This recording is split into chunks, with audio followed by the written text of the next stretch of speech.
and I think it'll be pretty surprising to you, the differences in compensation for some of the key staff people, including being a general manager as it compares to a golf pro and superintendent. We're going to talk about some of the elements of a general manager job. In most cases, the general manager job is very different than the director of golf or a golf job. I always would like to say, as a general manager, you get to use the word no a lot, and that can be very difficult for people and for your tenure as that. Whereas a director of golf, you're trying to say yes as much as possible. So we'll talk about that. We'll talk about the skill set that you should have. Every situation is slightly different, but Kathy and Carl will talk very much about how do you acquire these skills and what skill set do you actually need to have. The other thing is the competition level for these jobs is very intense. Who are you competing against? There's a question on club managers. Many of the general managers have CMAA training and requirements. Is that something good that you ought to look at and get involved in? And then how do you prepare for an interview, and what do those boards expect in the interview process? Kathy is an expert at that. Both Carl and I have extensive interview experience throughout our career, so we'll go ahead and talk about how to prepare for that. So to kick off today, let's start with a little background on everybody. And Carl, if you can kick that off with your basic background. Sure. Jim, thanks. Great to be here with you. And Kath, good to be with you. Yeah, so I have been doing this for 100 years or so now, and I was fortunate to work for Jim as an assistant at the Forest Country Club, and I did the North-South seasonal path during my time there, and then decided that South Florida would be a good place to call home. And so when I was at the Forest is a 36-hole facility. I really started enjoying the multiple facilities and the amount of activity, and so my background really is probably heavily leaning towards the multiple facilities, and so consequently I wound up having the opportunity to be the director of golf at Shadowwood, bringing that out of the ground for the Bonita Bay Group back in 1998. And then after that, went back north, thinking that it would be a great thing to raise our family in Michigan, in the Midwest, where my wife and I are both from, and that was a great move, in that I was able to be a general manager there for a couple of years, but it was a tough move because the economy went south, and then Jim threw me a life preserver from Gray Oaks, and I had the opportunity to run 3 courses there at Gray Oaks for 15 and a half years, where I learned an awful lot with regard to managing a lot of people, and both internal and external customers and staff. And so I've really had great opportunities to lead for a number of years now. And then just recently, I've been given the opportunity to run the Seagate Country Club, Seagate Beach Club, Seagate Yacht Club, Seagate Residences for the Sands family and the Seagate family in Delray Beach. So that's a quick overview of my career path. So a couple questions on that, Carl, because I have a little insight, and I think you're very unique. People look at you at Seagate and working for the Sands family, incredible opportunity to do that and express your leadership skills, which are, not only are you the president of the section, but you're one of the, if not one of the most highly decorated golf professionals in our industry from a golf standpoint. But talk about some of the jobs that you had coming up that weren't at Seagate or Gray Oaks, because the perception would be, looking at the section president and your background, is that you've always worked at really high-end facilities, and I know you've had other opportunities in your career that you took. So could you talk a little bit about that? Yeah, I'll mention 2 in particular. So in addition to Jim as one of my mentors, Charlie Knowles, who is also a very longtime golf professional from the state of Michigan, very decorated for his achievements there. So I had the opportunity to work for him, and my first job with him before we got started in West Michigan was I got to run his putt-putt that he had in the mountains of Georgia. So Charlie said, okay, yeah, we'll have a great time in Michigan. You know, you'll get to learn a lot at the country club there in Grand Rapids. And so before you do that, I need you to go up into the mountains of Georgia and to clean up a putt-putt golf course that I have that has been mismanaged for a long time because he didn't have time to be there. So that was really interesting. You know, I went into the mountains of Georgia where there were very few outsiders at the time because it was kind of right at the end of winter, getting into spring, and got to clean that facility up, literally clean it up and get the business in order. Just put some policies and procedures into place, hire some staff, and so that was like drinking from the fire hose right away because I really had no idea what I was doing other than just following what you would think would be proper business etiquette, right? So now Charlie and his wife today, they've been managing and running that and living there for several years. But that was a great experience, trial by fire. And then my first head professional job when I was an assistant at Wildcat Run, one of the members there was an owner of multiple facilities in Northwest Wisconsin and Northeast Minnesota. And so I was hired as the golf professional at a place called Lake Wissota Golf Club. And that was a 9-hole Elks Club in beautiful Chippewa Falls, Wisconsin. And so going into that, we were in midst of a renovation. So it was going from 9 to 18 holes. So I got to kind of experience that in the dirt right away as one of my first jobs.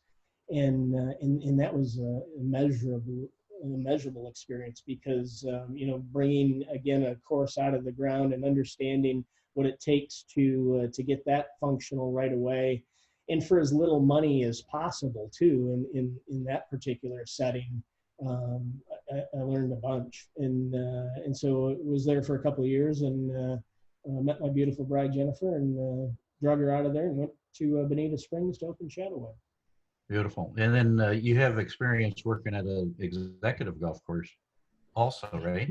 Yeah, I do. So I almost forgot about that, honestly. It seems like forever ago. So the great Scott Yates, who I had the opportunity to work with at the Forest under Jim, hired me as an assistant for him at the Landings in Fort Myers. And that was a really busy place again. You know, it was a bundled community, and the focus there was really boating. But they had a really cute little executive golf course that we ran a bazillion rounds through every day, and that was a great experience too. Again, managing volume, right? How do you take care of people, provide them a great experience, which Scott was terrific at, and he really helped me understand just how significant your processes are to be able to deal with that kind of volume. Well, so quite a background, right? So a putt-putt course, an executive golf course, an 18-hole course, 18-hole management course, 36-hole course, 54-hole course. Now you've got a yacht club, a beach club. You work with the hotel group and the country club. So it's really an honor to have you today, Carl, and you are one of the icons in the South Florida section, and we look forward to talking today. So let's shift over to Kathy. And I find it fascinating to talk to people that are really successful in their careers and really have a broad background, and Kathy is certainly one of those people. So Kathy, let's hear, how about you? How'd you get involved in the section? How'd you get involved in doing what you're doing today? My goodness, my background, as you know, is very non-traditional. I was raised in the great state of Michigan, so it was nice to see Carl chose to raise his family there. It is a awesome state. I attended Ferris State University, and I actually went to Ferris to play basketball and softball and go into the law program. So I ended up meeting some friends who were in the professional golf management program, and I decided one winter at Ferris State to take a vacation and visit them on internship down at Innsbruck Resort. And I had the honor of meeting Jay Overton. And we hit it off, and Jay asked me to relocate to Florida. And at the I had an associate's degree as a paralegal assistant, and Jay hired me to write contracts with tour playing out of Innisbrook Resort and sports figures as well. So we had some Phillies baseball players that represented Innisbrook. And there I transitioned into running the Florida Open for him. And he was a tremendous mentor. He still is. We speak probably at least once a year. And I owe really my career in golf to him. From there, I moved to Lafayette, Louisiana, and with the one of the directors of golf and his wife at Innisbrook, and we built Latrine along with the Brandywine group. So we stood in the middle of a sugarcane field, and they said, "This is going to be Le Triomphe, and we're going to import all of the bricks from Paris and to Triumph as the entryway," and we did, and that was fascinating. Like Carl said, to be involved in creating something from the ground up, and everything that goes into that is truly a wonderful experience and very enlightening for sure. When I was working for them, I decided to start the Louisiana Open out there and partnered with one of the Anheuser-Busch Shilling Distributing, and we implemented the Florida Open out there, which has, the Nike Tour, the Hooters Tour, and is still in existence out there. One of the members at Le Triomphe that I know, Mr. Paten, is still involved in that, so that's an amazing legacy that I'm proud of. There, I moved over to Beauchene, and I worked for Butch Brooks, who ended up on the rules committee for the Champions Tour, and I had the fortune of meeting Ken Lindsay and his wife Janet Lindsay. At the time, it was Janet Togwaller when I met her, and Janet was actually the Carrie Haig of the PGA of America at the time. And Janet asked me to relocate to St. Louis and become the tournament coordinator for the PGA Championship. So I did that. It was a phenomenal opportunity. I ended up living in St. Louis for 12 years. I was married there and since divorced, but so goes the golf business. And I took a little hiatus when I was in St. Louis. I did some consulting work for Old Warson, and I had the good fortune of being asked to join the team for the Olympic trials. So I worked for the USOC, and we did the trials for the Atlanta Olympics. Instead of transferring over to Atlanta, I decided to stay in St. Louis and consulted for Old Warson, and I joined Jim Holtgreave in starting the Metropolitan Amateur Golf Association. So I've had some amateur experience with that section as well. From there, moved to Scottsdale, Arizona, worked for Doc Balitz and Kurt Keebler at Desert Highlands. And then I had known the Trias family from St. Louis. Sally Trias, her family is in the banking business in St. Louis, and Greg Trias asked me to join their team and open Whisper Rock. So I had a second opportunity to be involved with Bill Steins and Jim Saunders and a couple of others, and we built Whisper Rock, and I helped them open that. And then I joined Antigua as a regional sales manager. And that's really what I truly enjoy doing, is working with managing people, helping develop people, and from there, Callaway asked me to join their team. So I was a regional manager for Callaway. I actually also ran their strategic accounts and tournament business on the apparel side in conjunction with Randy Rubin. When obviously Callaway had their struggles and went through some organizational changes, I left there and was recruited to come back to the PGA of America as a consultant. They sent me back to the Great White North for a very short period of time in Michigan. Still, you know, have good relationships up there with many professionals and the section officers, but really wanted to return to South Florida where I feel like it's home. And Jeff and I were acquaintances, and he supported me being appointed the career consultant down here. And I'm so happy to be here and to work with all of you and really help you advance your careers. That's really my passion. Wow, what a background. I had no idea.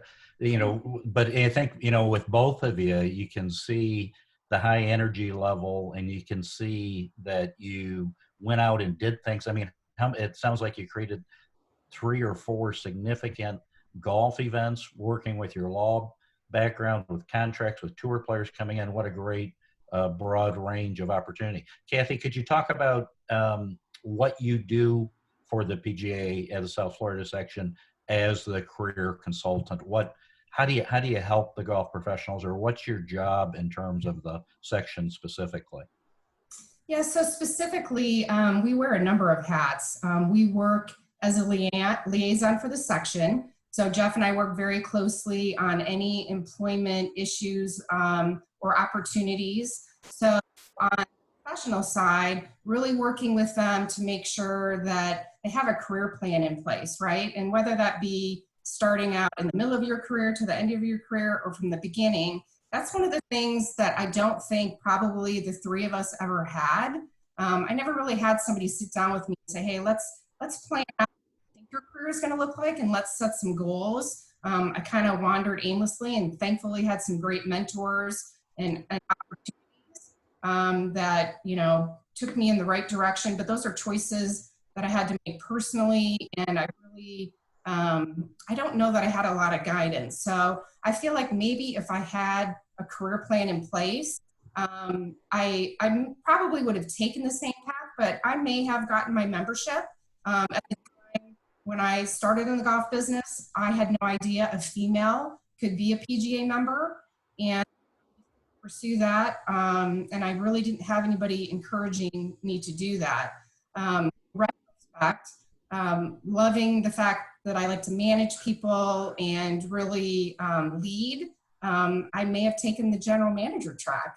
So I think having a career plan in place is so important. Not that it's something that's written in stone, but it's at least a roadmap, and it gives you a tool to achieve some goals and make sure that you're progressing in a forward manner. You know, the job you take now is something that should set you up for your next opportunity, right? You don't want to just take a job to take a job. You really want to make sure that it's the right fit for you and it's setting you up for future success.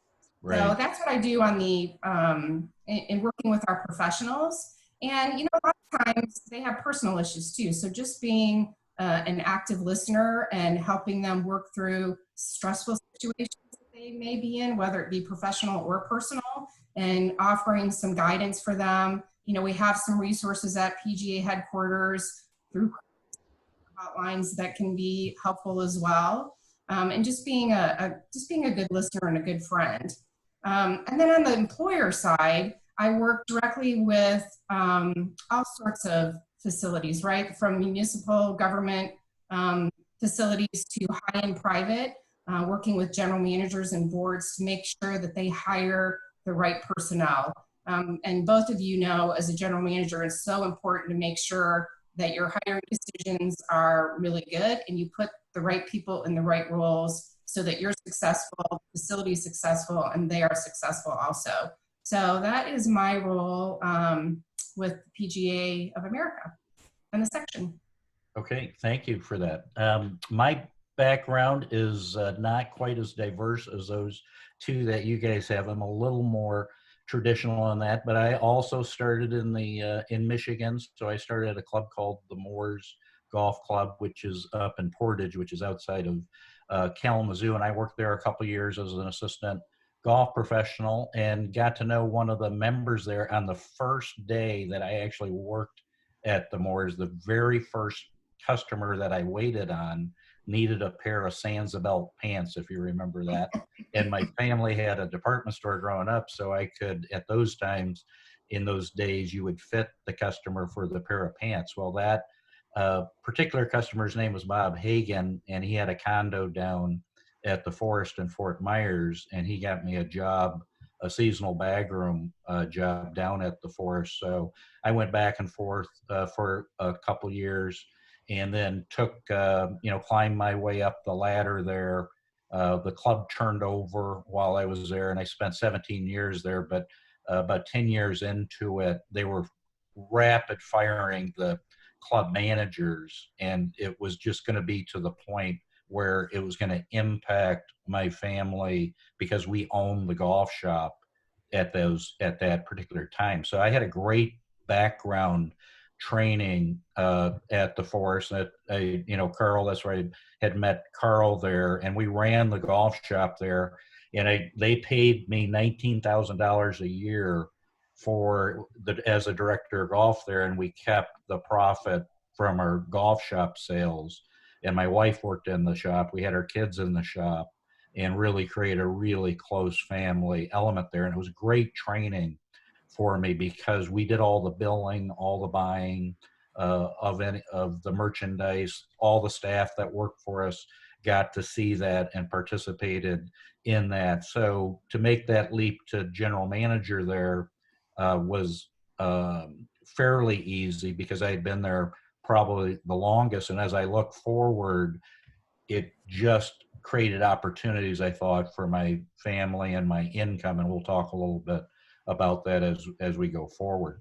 My dad died, and we were considering going up to Medina. I interviewed at Medina, got down to the final two, and ended up not getting the job. Michael Wheeler got the job up there, but about 3 weeks later, Gray Oaks came calling. So I went down to Gray Oaks, great opportunity, great family, great members down there to be able to build there. And while I was there, in order to work within the Collier family or run a division there, you had to get a MBA. So I was lucky enough that they supported me to go back to Florida Gulf Coast University and work and get my MBA in real estate development and finance, which was very helpful because Gray Oaks was a residential community as we went through there. And then we also, while I was there, I was given the opportunity to run the communities. Took the opportunity to do that, got my CAM license in Florida to do that, and then went back to school. I'm a school, obviously a lot of education. So I went back and finished up my turf degree for a lot of reasons, but I thought it was important, being a general manager, to be able to talk the language of the superintendent.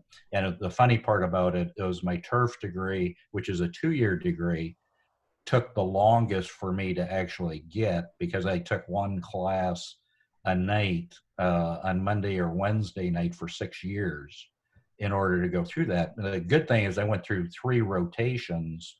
It was up in Fort Myers. I was working in Naples. In those days, I-75 was really tough to get up to. It may take an hour, hour and a half to get up to class, but that was very influential in my career because it gave me real insights into what really made the golf course tick, and more importantly, the relationships with the superintendents in the area.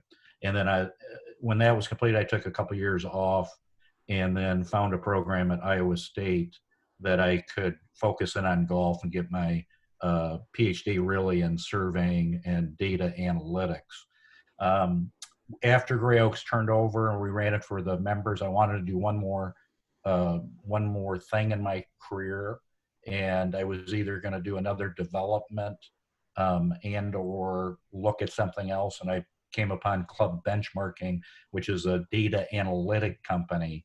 So with my PhD, I felt like it was, we could use that in that company and grow that company through the use of data analytics, in addition to all of the background that I had in golf, and be able to help clubs across the country. And I joined them at the end of 2017 after the hurricane came on through. So in the last 3 years, I've probably have been in a couple hundred clubs across the country from coast to coast. I'm currently working with a club in Palm Springs, and next week I go up to New Hampshire. So literally we go from coast to coast as we go. And it's really interesting to see the general managers and the golf pros and what is successful at a club and how important analytics are for that. So that's my background on that. Jackie, let's go to the compensation slide.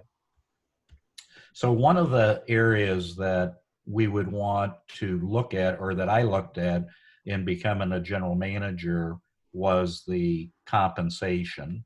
And you may want to, and I don't know if I'm seeing that. Are we seeing it on the screen, the compensation? Not yet, almost. Okay. So Jackie's going to pull that up. But as that comes up, at club benchmarking, one of the reasons you may want to consider being a general manager is because of the pay. It was certainly one of the reasons I became a general manager at the club. And when we look at the head of the club at the median, the general manager makes $228,550. This is right out of our database, our current database. The head of golf makes $137,545. Head of agronomy, $168,900. And then you can see finance and chefs in the 120s, and head of tennis at 97. If you look at the 75th percentile, you can see that that jumps up to head of golf at $316,000, with the average of all those being at 267. So compared to the head of golf, you can make on average almost 120,000 more dollars a year on average. And if you do that for 10 years, it's a pretty stunning number, right? 1.2 million. If you can do that for a 20-year career, that's over $2 million in income that you can make for doing that. Now, to be a general manager, one of the pay things, and this goes for everything between golf and agronomy, I always find it interesting that the superintendents make more than the head golf professionals on the case. The other thing in South Florida to consider is that there are some really large clubs in South Florida. I obviously was at Gray Oaks, Mike being at Ocean Reef. There's a number of GMs that are at high-end clubs. And the higher that those clubs have revenue, compensation is tied directly to those revenues. I ran the statistics on it. There's two things that correlate how much money you make as the general manager, and that is what is the total operating revenue of the club, and secondly, what's the individual tenure at the club. Those things are statistically significant.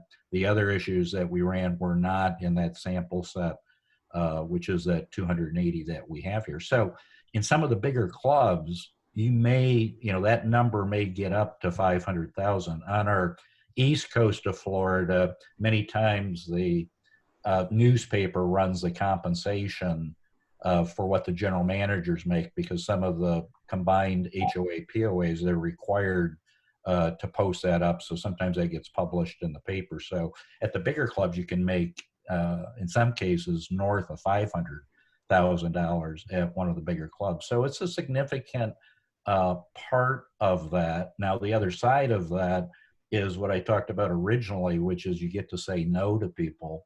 So generally speaking, when you get to say no to people, you're probably at risk for being replaced, but it's not impossible. I can tell you that, again, at the two places that I was at, we turned over, and I was at both of those places with the developer and with the members for a long period of time.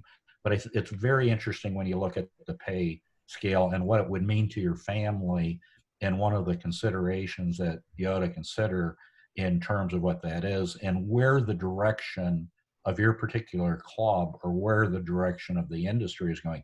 Clearly, the PGA has identified that general manager is one of the positions that they want to identify. And Kathy, can you just talk a second about that? What does that mean from a PGA standpoint that they want to train golf professionals to be general managers?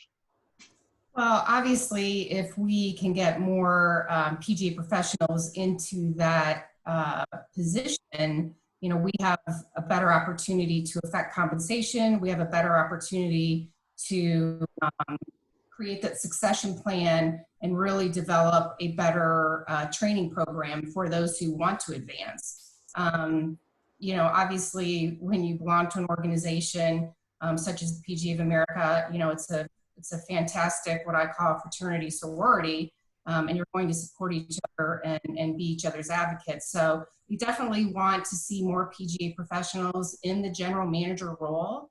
And, as we continue to educate employers on the fact that, your golf courses are really your biggest asset, those are your biggest revenue generating opportunities. It makes more sense for a PGA professional to be in that general manager role, given the fact that, golf is really what is driving revenue.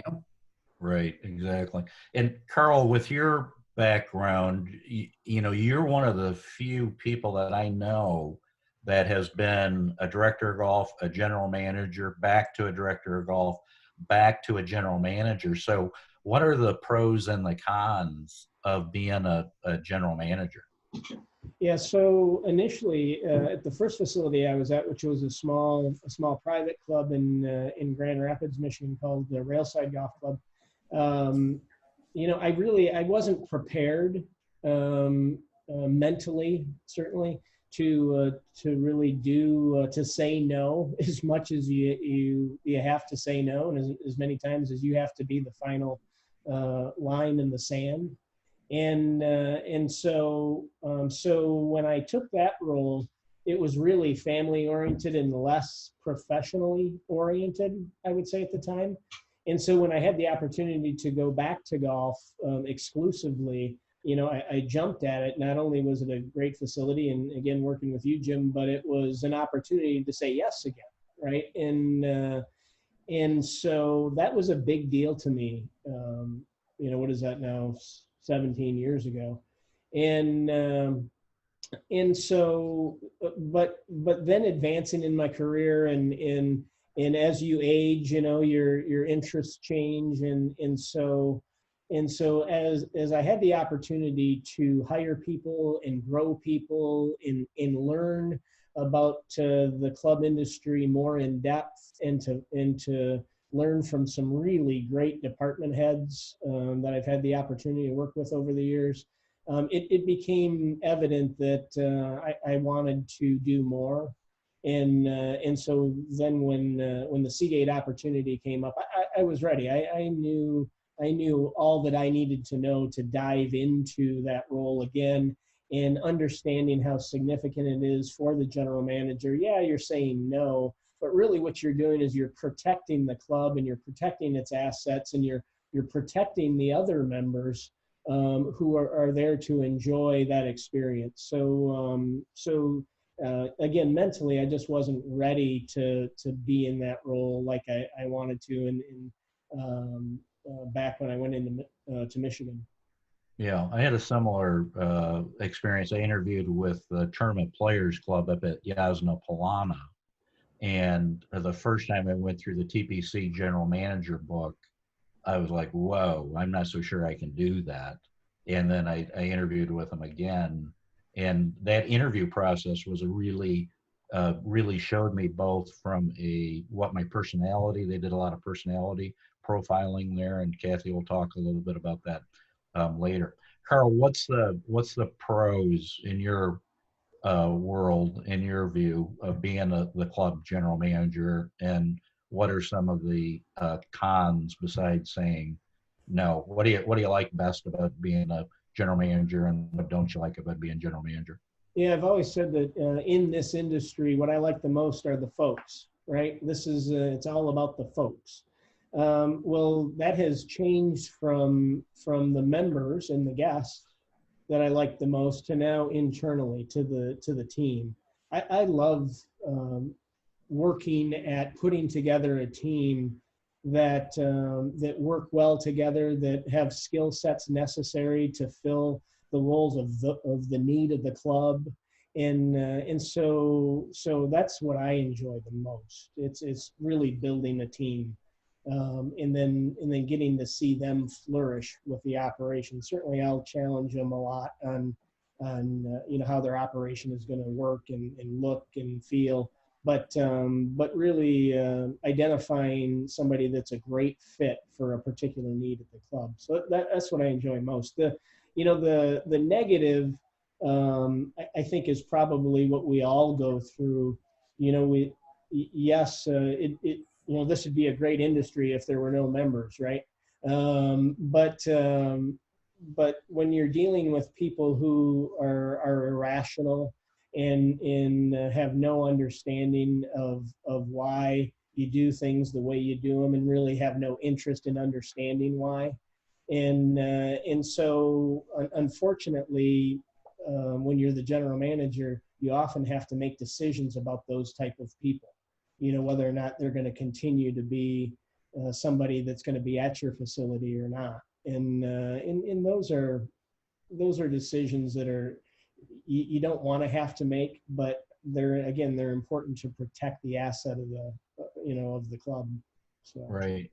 And then Carl, with your interview, you've been in front of boards and clubs and members and developers. What are some of the roadblocks to overcome? And I'm going to ask Kathy to follow up behind you, of being a golf professional in the interview process.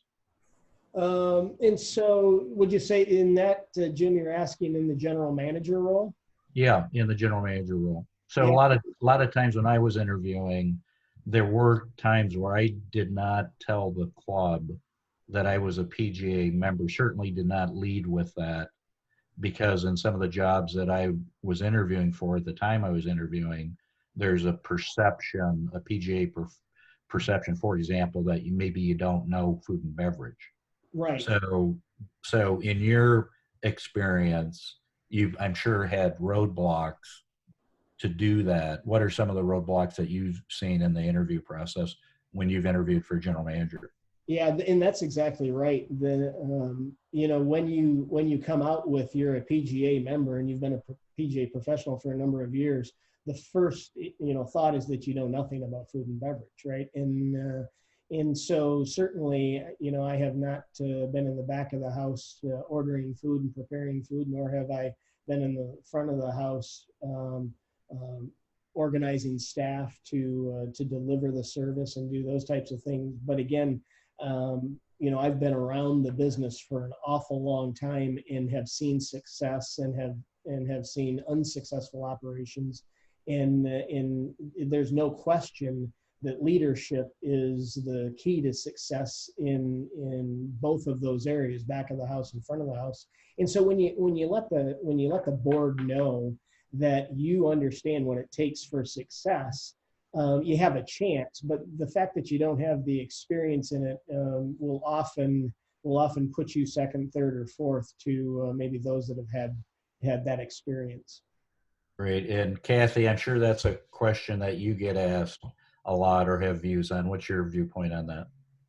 Yeah, you know what, Jim, I have two viewpoints on that. First of all, to what Carl just said, being a general manager is all about being an effective leader, right? So it's important that you know how to delegate and you put the right people in the right roles. Yes, you have to have an understanding of food and beverage. Yes, you have to have an understanding of agronomy, but if you have a strong team and you're able to delegate and lead, I think probably, one thing that you need to convey in an interview. Secondly, I encourage all of our PGA professionals to collaborate with department heads and gain some experience, understanding of those departments, cross-training, and really cross-training your staff too. is really important. And then third, how can we showcase that value on your resume? When you get into an interview, the one thing that I see, and we're probably going to talk about this a little bit later, is directors of golf, head professionals, the language that they use and their references are to those as a golf professional and golf. And this is what I did in golf. Instead of saying, as your general manager, this is what I can do. This is the value that the PGA brand brings to the club, in addition to, my knowledge, my ability to lead, my ability to delegate and put the right people in the right roles. So, in an interview, it's putting yourself in the position of a general manager saying, hey, as your general manager, this is what I'm going to do. Not as the director of golf at, Gray Oaks, this is what I did. You really need to show them that you're ready for that position, and your thought process is that as a general manager. Mm-hmm. Yeah, I think that is really critical. The second part of that is the finance part of that. And in terms of what the expectations are in the finance part of that, and I'll ask you both this, and Kathy, let me start with you. So on that, which is, we can't say how critical that is. If you're interviewing for the general manager job, make it about being the general manager. Hear what Kathy's saying there. So Kathy, how would you answer that in terms of finance? How does a golf professional get ready from a finance standpoint, where they've been dealing with the golf budget, and what's your experience in terms of what the boards are expecting in terms of finance knowledge, and how does a golf professional deal with that? And then Carl, I'll come back to you on that too. Yeah, I think it's the number two skill set that they're looking for, right? The first skill set that they're looking for is leadership, delegation, and a high level of integrity. Anytime you don't have that first skill set is when you have governance issues, right, Jim? The board's too involved in the day-to-day, committees are involved too much in the day-to-day. So leadership, delegation, integrity, number one skill set they're looking for on level of engagement. Number two is financial acumen. So not only do you have to understand the golf budget, but you do have to understand the overall budget. And that, again, is, really pushing the general manager that you're working for right now to give you access to that, have you involved in, the strategic planning, long-term planning, capital projects, really understanding what that financial statement looks like. And I will say too, it depends on what type of club you're interviewing for, right? So we have private, public, we have high-end private, mid, low, and then you go to the municipal and mom and pop owned facilities. So, it depends on what you're interviewing for, but you still have to know how to manage and have oversight of that overall budget.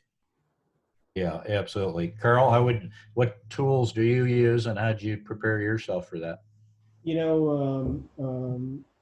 The financial side of things is so significant, because whoever you're reporting to, that's their first question. It's always the first question. And so you need to know where you are on a day-to-day basis. You need to know where you are weekly, monthly. How are you performing to budget at that time? Oh, no.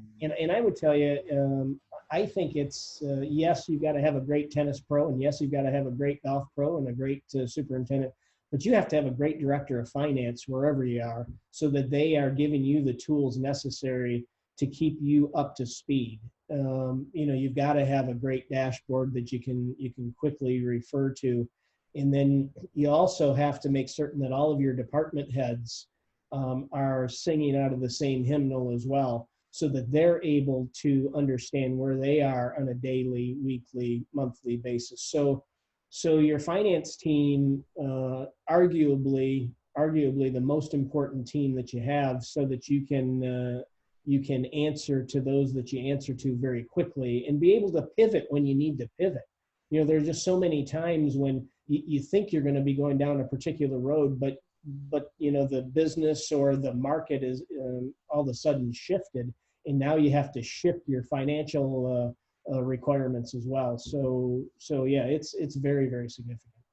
Yeah. Jim, that is always one of the questions that is asked in an interview is walk us through your budgeting process. So our professionals need to know the difference between, doing a historical budget based on historical data and a zero-based budget. What are the differences there? And that question has stumped many of our professionals, even going into a director of golf role. So walk us through your budgeting process. When does it start? Is it zero-based? Is it historical? How do you put that budget together? Who's involved? Who has the final say in it before it's presented to the board? They're looking for really detailed answers on what that process is. So that's very, very important to be able to walk the committee through that process that you have. Yeah, great. I definitely had a mentor, with Chris Brunke, and Carl did too, who was a CPA, who was a finance person at the Forest. And then I had the KPMG global investment partner who was the finance chair at Gray Oaks, who I learned a tremendous amount from. And then obviously with club benchmarking, the first presentation that Ray, who's my partner today, gave, I was like, holy crap, he knows more about my business than I know. And I very quickly, he became a mentor of mine to take me through that. So to Carl's point, as far as that mentorship, Kathy, from an interview standpoint, how should the golf professionals prepare for the interviews? Wow, I mean, it's such a complex process. It's not something that you can just take and walk into, right? You need to do your research. You need to try to get a hold of financial statements if you can. If it's a nonprofit, obviously I always pull the documents from GuideStar, and we'll ask questions of the committee. They're not usually willing to give up the financials until we get down to final interviews. So it's really important that our professionals do their research, try to connect with somebody at the club. Google is, our friend. So Google press releases, Google, news articles that, maybe they were in the news for lawsuits or things like that. Check. And you really have to do your due diligence, and you have to ask a lot of really good inquisitive questions in the interview. And I always tell our professionals this is you should be interviewing them as much as they're interviewing you, right? You want to try to glean as much information from them as you can, because you don't want to take a position that's not a good fit for you. So research is number one. Connecting with a career consultant if we're involved in that process, and even if we're not, we have eyes and ears in every section. There's 21 of us across the country. We have great relationships with our executive directors. We have intimate relationships with some of the clubs, the members, the employees, and you'd be surprised the information that they share with us. And it's important to connect with your career consultant to see if they can help be an advocate for you and find out additional information. And then it's just preparation. Again, asking the right questions, finding out who the stakeholders are, who are the influencers in this interview, who's the club president, who is the head of finance. It's just really, it really takes a lot of time, and that preparation really shines through in an interview. The committees know who has really done their due diligence and who hasn't. Right. Two questions on that. Kathy, would you recommend that they call the club and find the people that have worked there as far as doing their due diligence? And that's the first question. And the second one is, we know the strength of the PGA brand. Would you recommend that the golf professionals get their CMAA designation? And what's your viewpoint on that? So you know what, I'm a proponent of continuing education all the time. So, listening to you, getting your agronomy degree, your master's degree, it's so important. And I'll always encourage our professionals to go through the CMAA. They have great education as well as the PGA of America. It's important to get your specialization and your certification. And then, thirdly, it's important to have those great mentors outside of our organization who can help you. KPMG member. What a fantastic, mentor for you, Jim. You mentioned CAM license, and that's a community association manager's license, which in South Florida, if you're associated or interviewing for a position within a community, you have to have that CAM license, or somebody on property has to have that CAM license. So why? And those are really easy certifications to get. So I am a proponent of continuing education, no matter what the source. Personally, I'm a certified professional resume writer. I did that outside of the PGA. I'm a certified behavioral assessment practitioner. That's outside of the PGA. And I'll have my certified professional career coach certification here in the next couple of months, if I can find the time to get it done. And I know that's difficult for all of us, but if it's, if your goal is to continually advance your career, you have to stay relevant and you have to attain, that additional education. Right. There, no question in my view, also, especially if you have weak areas where you don't have the experience. Now, on the opposite end of that, it's not that you can't be successful without that, because we have somebody in our presence that has gone to the top, with Carl. So, Carl, from your viewpoint, you at this point don't have that. You've gone back and forth remarkably smooth. What's your view? I've never asked you this, but what's your viewpoint on that? Yeah, so I definitely want to have all of the tools that I can possibly have, and have all the weapons that I can possibly have. So I am pursuing the CMAA certifications, and I'm going to pursue the general management certification for the PGA as well. I want to make certain that that I am not missing anything that I should be fluent in. So yeah, it's important to me, more so now than ever. Yeah, interesting. So, and that's that, somebody who is successful, and you can do it. If you want to do it, you just have to carve out the time, and we would encourage everybody to do that. We just have a couple minutes left, so it's 5 minutes before the top of the hour for Kathy and Carl. But I do want to touch on one of the behavioral that Kathy, and you're an expert. A little Wi-Fi issue he might be. Frozen. Can you still hear me? There we go. So am I back on that? You're back. So Kathy, can you talk about the behavioral standpoint of knowing yourself and how important that is in terms of career success? Yeah, so this has been such an eye-opening experience for me, and it's one of my passions. I'm so intrigued with this behavioral assessment. And there are various assessments, right? You've got Berkman. I'm certified in predictive index. You've got Briggs-Meyer. So, most of the major corporations in America use behavioral assessments, and we're seeing them being integrated into the golf business, and we're using them at PGA of America. So we do two things. So when we work with a board of directors or a committee, or a single owner or general manager who's hiring staff, we will have them take what we call a job assessment. So that actually gives us a really good profile of what a club is looking for behaviorally in their next new hire.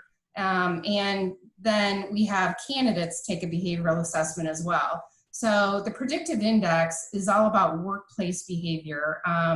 It's not to tell a club or a facility, this person's a good fit and this person isn't. It really just gives you, again, self-awareness. Are you more introverted? Do you take time to connect with people? Are you somebody who's going to take initiative? Are you very driving? Or are you somebody who's very formal, who prefers a steady environment? Like for accountants, for example, they, for the most part, like very steady, repetitive work. So very analytical. And there's 4 different profile references, neighborhoods, as we call them, in predictive index. And those are social profiles, which we see a lot of golf professionals fall into that social profile category. I fall into the social profile category. Very outgoing, very driving, like variety in my workplace. Rules are kind of guidelines for me. If I can, go around the rules and find a better way to do things, that's who I am, and I will do that.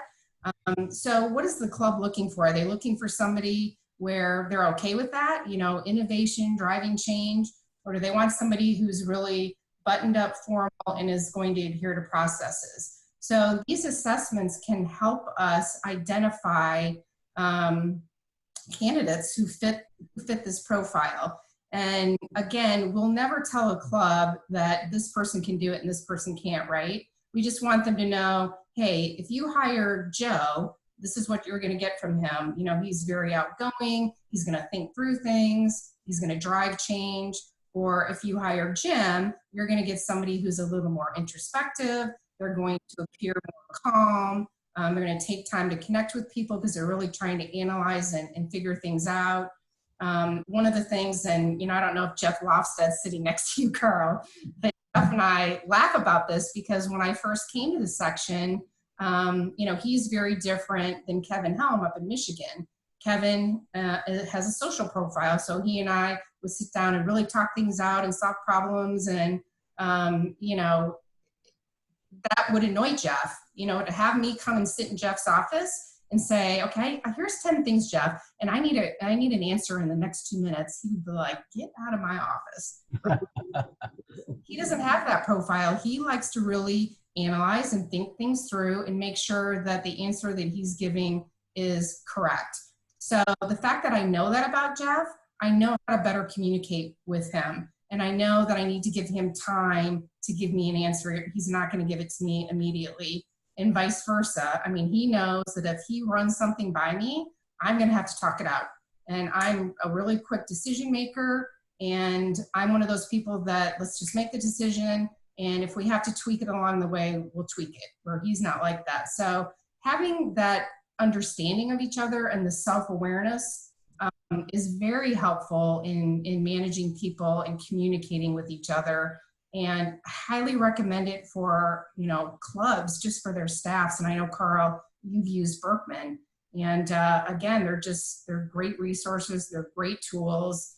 And it's nice to have that self-awareness and really have a better understanding of yourself and where your strengths are and maybe where your gaps are. Right, absolutely.